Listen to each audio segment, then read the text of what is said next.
જય અરુણાચલ, પ્રણામ. Nurture with nature ચેનલમાં આપનું સ્વાગત છે. ધુરંધર ધ રિવેન્જ જોયું, એના પછી જે જાણતા હતા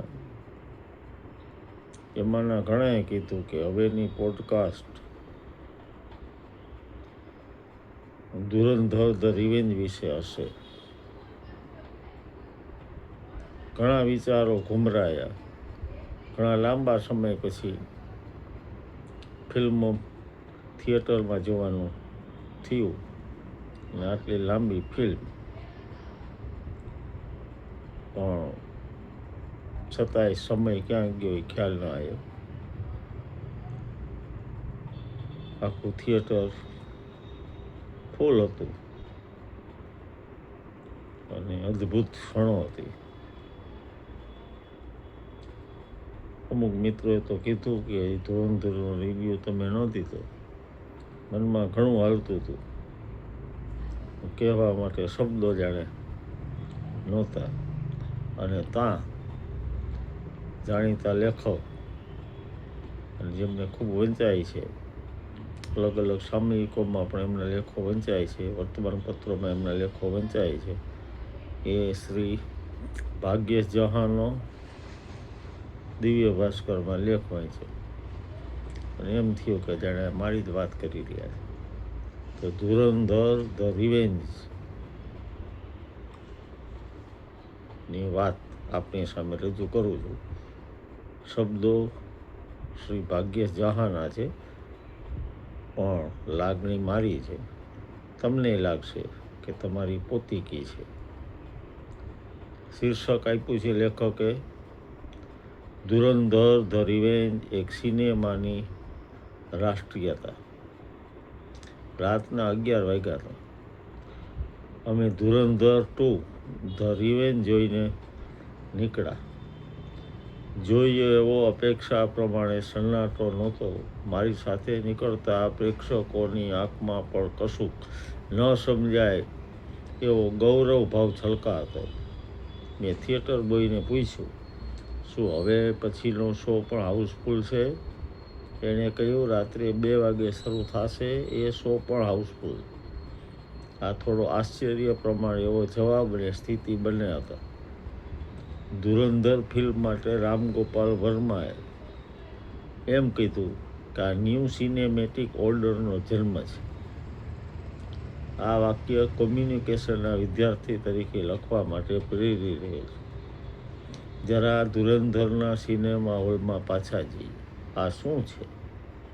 ધનાધન ગોળીઓ, આ ક્રૂરતા, આ ગોળીઓ જેટલી સહજતાથી રેલાતી ગાળો, આ લિયારીની ગેંગવો, સ્તબ્ધ થવાને બદલે જિજ્ઞાસા, હિંસા નથી જેવું એવું કહેનારી મારી આંખો શું શોધી રહી હતી?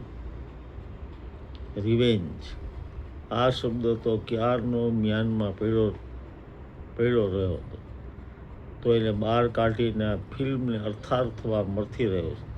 આ ધગધગતી દેશભક્તિ હતી કે આદિત્ય ધરનો જાદુ હતો? રાક્ષસોને મારનાર રામ કૃષ્ણ શિવના સૂક્ષ્મ સ્વરૂપને શોધનારા મનઃચક્ષુનો આ ચાક્ષુષ યજ્ઞ હતો કે શું? પહેલો જવાબ હતો, આ બધું જ હતું અને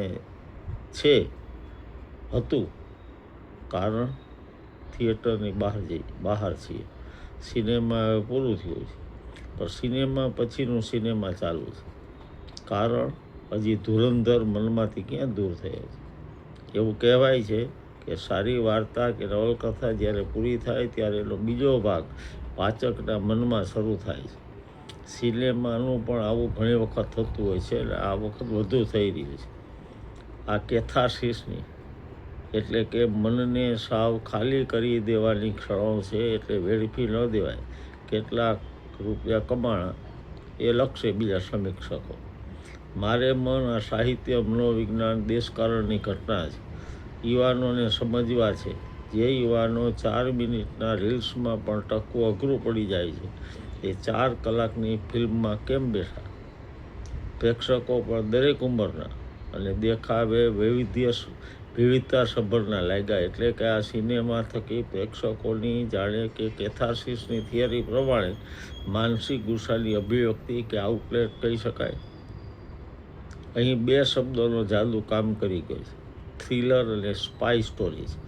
આપણે ત્યાં જાસૂસ અંગેની જિજ્ઞાસા નવી સદીનો વિકસતો વિષય, આધુનિક ટેકનોલોજી અને દુશ્મનાવટની આંટીઘૂંટી સ્વાભાવિક રીતે યુવાન હૈયાઓને આકર્ષે. અહીં ભારત પાકિસ્તાન એ પણ એક એંગલ છે, કારણ કે ધુરંધર ભાગ 1માં જે રીતે મુંબઈ બોમ્બ બ્લાસ્ટ અને પછીના બનાવોનું રહસ્ય, એર ઇન્ડિયાનું ફ્લાઇટનું અપહરણ અને એની સાથે જોડાયેલી ઘટનાનું પુનર્ગઠન કર્યું હતું. બીજી રીતે જોઈએ તો સતત બદલાતી જતી આંતરરાષ્ટ્રીય પરિસ્થિતિને કારણે પાડોશી દેશમાં ચાલતી હિંસક વર્તણૂક ભારે જિજ્ઞાસાનો વિષય રહ્યો છે. ખાસ કરીને ઓપરેશન સિંદૂર પછી આપણા લશ્કરના જવાનો અને જાસૂસી કરતા અધિકારીઓના જીવનની વિગતોનું આવું સ્ટોરી ટેલિંગ બહુ રસપ્રદ બનાવ્યું છે. દેશની સુરક્ષા માટે આપણા લશ્કરના કેટલાક અધિકારીઓ પોતાનો ધર્મ બદલીને બીજા દેશની બાતમી મેળવવા માટે કેવું મનોવૈજ્ઞાનિક યુદ્ધ લડે છે, એ આવી વાર્તાને પ્રાણ આપે છે. અહીં જસકિરત નામના ભારતીય યુવાન હમઝા બનીને પાકિસ્તાનની લિયારીના અંડરવર્લ્ડના ખેરખાઓ સુધી પહોંચી જાય. અહીં જસકિરત એટલે કે રણબીરની અભિનય કલા એક ઊંચાઈથી કમ્યુનિકેશનની ઊંચાઈ પ્રાપ્ત કરે છે. અહીં એક અદૃશ્ય સત્યની એક કલાપૂર્ણ અભિવ્યક્તિ છે. પ્રેક્ષકો ઓળખ છુપાવીને ફરતા હમઝા સાથે એક કનેક્ટ કેળવે છે. એ આખી વાર્તાનું ચુંબક બિંદુ બની જાય છે. અહીં વડાપ્રધાનના શપથ સમારોહની પાર્શ્વભૂમિકાનો વિશિષ્ટ ખૂબીથી વિનિયોગ થયો છે. આ ફિલ્મ ન્યૂ સિનેમેટિક ઓર્ડરનું અગ્રદૂત બનાવવાનું સબળ પાસું એની ટેકનોલોજી પણ છે. અહીં 3 મુદ્દા ટેકનિકલ હોવા છતાં અવલોકનમાં લેવા જોઈએ. એક છે અહીં જેને અંગ્રેજીમાં એમ્બિયન્ટ સાઉન્ડસ્કેપ કહેવામાં આવે છે, એવા કુદરતી અવાજોનો ઉપયોગ ભય અને તણાવનું વાતાવરણ પેદા કરવા માટે ઉપયોગમાં લેવામાં આવ્યા. આ પ્રયોગે ભારતીય પ્રેક્ષકોના મન જીતી લીધા છે. બીજો એક પ્રયોગ જેમાં લો લાઇટની એટલે કે વાતાવરણમાં અલ્પ પ્રકાશથી એક પ્રકારની હિંસક ગમગીની ચક્રાઓ લેતી જણાય. સિનેમેટોગ્રાફીની રીતે કેમેરાની કરામત પણ અદ્ભુત છે. આ ટેકનિકને લીધે પ્રેક્ષકો કોઈ ભયાનક દ્રશ્યમાં પોતે સાક્ષી બની રહ્યા હોય એવો ભાવ ઊભો થાય.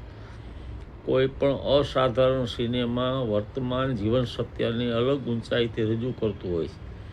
જ્યારે ઓળખ કટોકટીની ચર્ચા ચાલતી હોય ત્યારે આવા સિનેમામાં પોતાની ઓળખનું બલિદાન એક સૂક્ષ્મ પણ ગહન રસઝરણું બને છે. આનું ગ્લોબલ કનેક્ટ પણ નજર પડે છે.